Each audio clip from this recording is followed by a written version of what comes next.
देश को आज बताना जरूरी है कि ये केस क्या है। ये पूरा मामला नरेंद्र मोदी की सरकार के आने के पहले का है। ईडी ने जो कार्रवाई की उसमें नेशनल हेराल्ड के पूरे इतिहास को देखा गया। 90 करोड़ का लोन था उनके ऊपर। तो ये लोन कांग्रेस पार्टी के द्वारा दिया गया था। देश को आज बताना जरूरी है कि ये केस क्या है। ये पूरा मामला नरेंद्र मोदी की सरकार के आने के पहले का है।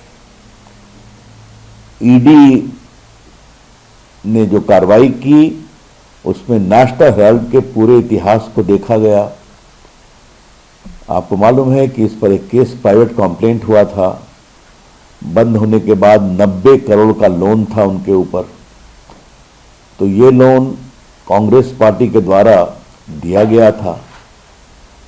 तो जो एसोसिएट जर्नल थे, जो चलाते थे इस कंपनी को, जो नेशनल हेराल्ड पब्लिश करती थी, उसको एक नई कंपनी बना करके यंग इंडिया लिमिटेड के माध्यम से संभवतः उसकी पूरी शेयर को खरीद दिया गया। कितने में? 50 लाख में। तो 90 करोड़ रुपए का लोन बाद में माफ कर दिया गया। तो 50 लाख रुपए में पूरे एसोसिएट जर्नल के शेयर जो हैं वो इस नई कंपनी के पास आ गए, जिसमें सोनिया जी और राहुल गांधी के 76% शेयर थे, मेजॉरिटी शेयर, और बाकी माइनर कुछ थे स्वर्गीय ऑस्कर फर्नांडिस वगैरह के पास। इसका फायदा क्या हुआ उनको? लाभ क्या हुआ कि नेशनल हेराल्ड की जितनी बड़ी बड़ी संपत्तियां हैं जो सरकार के द्वारा जमीन पर बनाई गई हैं, जहां से सैकड़ों करोड़ किराया मिलता है, दिल्ली में बहादुर शाह जफर मार्ग पर, मुंबई में, लखनऊ में, भोपाल में, चंडीगढ़ में, पटना में, ये सभी जमीनें कांग्रेस सरकार ने दी थी, सरकारी जमीन सस्ते भाव पर। उस पर बड़ी बड़ी बिल्डिंग बन गई। लेकिन ये जो नई कंपनी लिया जिसमें सोनिया जी और राहुल गांधी का 76% था, वो सारी संपत्ति के भी मालिक बन बैठे, जो हजारों करोड़ की है।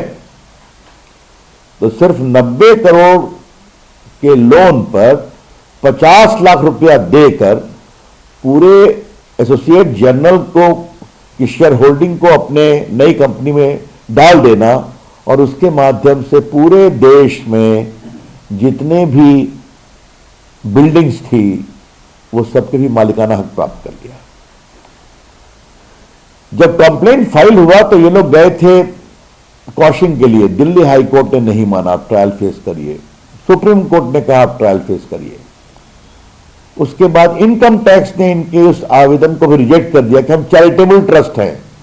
कहा आपने कोई चैरिटी नहीं किया है, ये सीधा संपत्ति हड़पो अभियान है।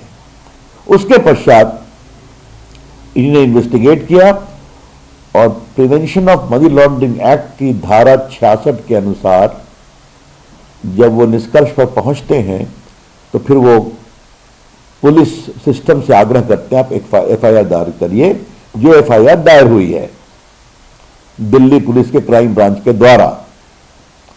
तो यही तो कार्रवाई है। तो आप लूट करेंगे, पूरे अकाउंट की फर्जीवाड़ा करके इस कंपनी को ओन कर लेंगे, उसके माध्यम से हजारों करोड़ की संपत्ति पूरे भारतवर्ष में ले लेंगे, और आप कहेंगे हमें फंसाया जा रहा है। तो बिल्कुल सीधा सीधा लूट का मामला है।